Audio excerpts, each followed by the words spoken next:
Bienvenue à cette émission, l'interview culture de toutelaculture.com et de l'Écart. Et ce matin, sous le soleil radieux de Cannes, je suis très heureuse de recevoir et de découvrir ce qu'ont à nous dire l'équipe de Diamond Island. Alors dans Les Deux Frères, on s'intéresse beaucoup à Bora, enfin c'est lui le personnage principal. Qu'est-ce que ça veut dire avoir 18 ans aujourd'hui à Phnom Penh et pourquoi 18 plutôt que 25 ou 27, j'imagine l'âge du grand frère? Qu'est-ce que c'est d'avoir 18 ans à Phnom Penh? Je sais pas, mais c'est sûr que cet âge-là, en tout cas c'est clair que c'était cet âge-là qui m'intéressait pour le personnage principal, parce que tout le film, à mon avis, tourne autour d'un sentiment particulier, qui est le sentiment d'émerveillement des jeunes face à la modernité qui arrive. Et c'est le sentiment que je peux trouver chez les jeunes Cambodgiens quand ils ont à peu près cet âge-là, entre 16 et 19 ans.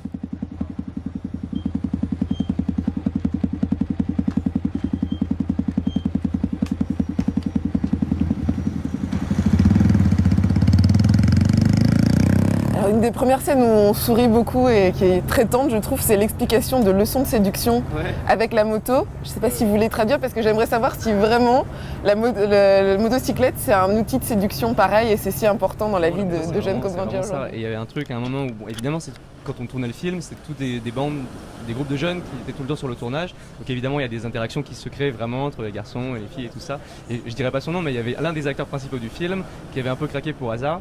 Et donc il lui dit, et j'ai appris après qu'il avait dit ah mais bon on pourrait peut-être sortir et tout ensemble et tout ça. Et comme il n'a pas de moto, elle lui a juste balancé dans la gueule ah oui mais on va y aller en moto-taxi.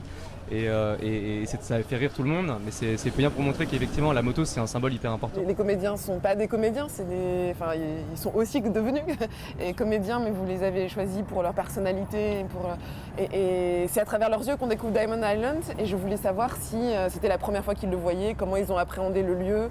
Est-ce que vous en avez parlé entre vous de ce que peut représenter ce lieu par rapport à la capitale?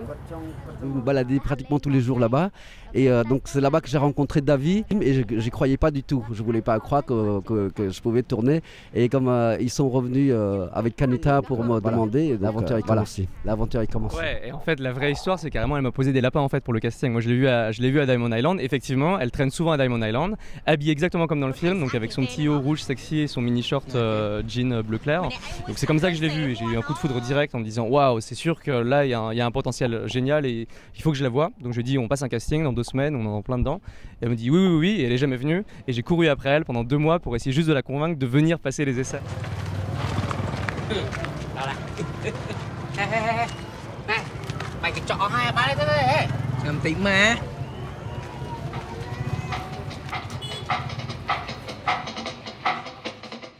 Parce que je sais que pour vous trois c'est la première fois à l'étranger, pour certains en France, pour tous.